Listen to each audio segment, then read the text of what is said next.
Welcome back to the novel audiobook. This is the last time I'm going to do an intro like this for one of these audiobooks, because at this point you should know the drill. I'm just going to read the second chapter of the. So here we go. Chapter 2. And Bill Clinton lands the spacecraft at his homestead next to the Taj Mahal. This was surprise number 1. Number 2 is when he got out a chain of keys, about 100 of them, and unlocked the front door of the Taj and walked right inside. Richard followed right behind. The third surprise was when some guy named McClellan came by the door and greeted them. His skin was green. So apparently Bill Clinton has access to a secret safe in the basement of the Taj Mahal. They got inside of it. There were just a couple of boxes. In one box, there were mushrooms again. In another one, there were pictures of dust bunnies. The third and final box, however, had held something very secretive. Inside this legendary box, there was a big metal ball. There was a keypad on the ball, and when the correct password was typed, it would open. So after about a dozen tries, they got it open, and what was inside, Richard couldn't even believe with his own 2 eyes.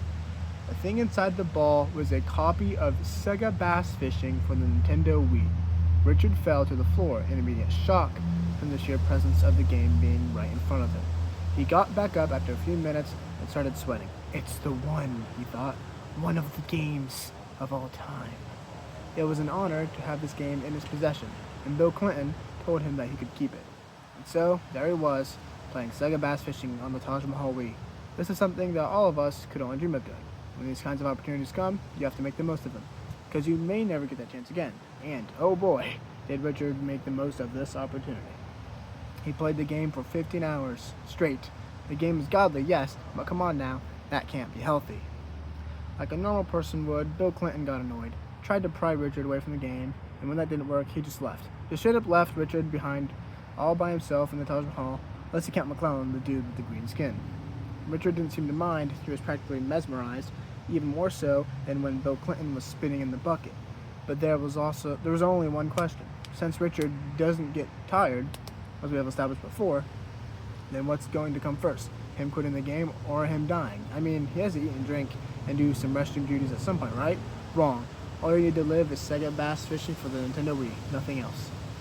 Okay, I'm joking. He eventually did stop after 27 hours had elapsed, really rookie numbers compared to the record. But now is when he finally realized he was alone. Except for the fact that McClellan was there, he was on the other side of the building making green eggs and ham for his first grade class. He's a teacher. He didn't know McClellan very well, but he felt threatened by him. Even though he's a first grade teacher that deals with kids half his age all day. After all, McClellan is 6'6" and did play basketball when he was younger. How come I didn't mention that sooner? Because I just now thought of it. So, McClellan, the 6'6", 235-pound beast that he was a little threatening and didn't really give off first grade teacher vibes. He's also Slavic.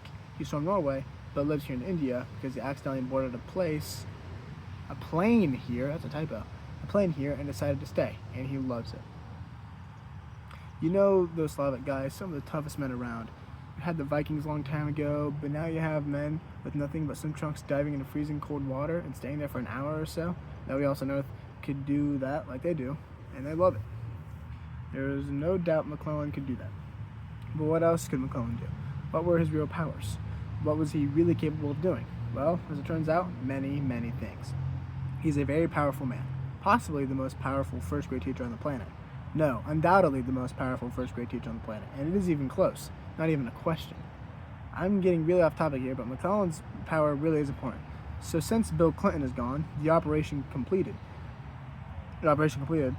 Richard searches around the Taj Mahal for McClellan. He does eventually find McClellan, of course, as we already know, in the kitchen. His frying pan, where he's cooking the eggs, is on fire. The fire is grazing the ceiling of the room. It's very high. Richard sees this and acts in desperation. Well, we can't let Taj Mahal burn down. And so Richard does one of the bravest things he could possibly have done. He runs over to the stove and throws himself over the fire. It goes out. Richard has third-degree burns. Just kidding, he's fine. Richard should have gotten third-degree burns, but the sheer presence of Richard and McClellan in the same room actually scared the fire, and it dissipated before Richard jumped onto the frying pan. The only negative thing that came out of this is the fact that the eggs needed to be remade because they had been mutilated like a penguin fighting a polar bear. Except, no, McClellan doesn't just simply remake his eggs. Instead, he decided to sew them back together. Yes, pins and threads by hand without any machines, just 10 minutes and he was done. So now that the green eggs and ham were done, McClellan now had free time. It was around 9 a.m. on Sunday, so there wasn't a whole lot to do. We already know Richard isn't religious, but neither is McClellan. Neither of them go to church. So what do? Go bowling, of course. But they never leave the Taj Mahal.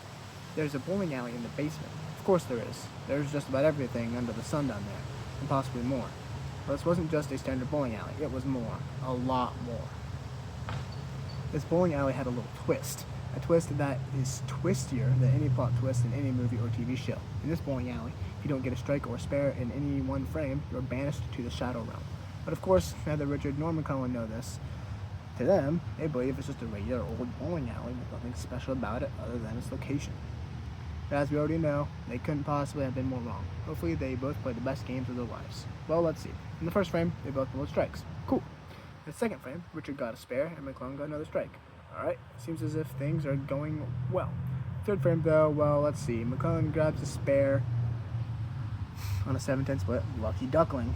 But would Richard be so lucky? Well, he hit 9 on his first though. Easy pickings, right? Well, at the last one standing, he just barely nicked it. So you're saying, phew, it fell down. But wait, it's wobbling, still wobbling. It's jumping up and down, sinking into the floor and coming back up again. And finally, after all that, it fell over. Then it bounced back up. Straight as a pole. Instantly, everything became black. And Richard started falling until he hit the ground. But he didn't take fall damage. He's in a 2D side-scroller. But he just sat there, in the pitch black darkness of who knows where. Maybe a black hole, somehow, he thought. Maybe I'm actually in deep space where there's nothing to be seen, not even stars. Maybe, just maybe, the power went out, and I just fell into a deep hole. No. None of those were right. Little did he know, he just made the biggest mistake of his life. It was big. That's it. See ya.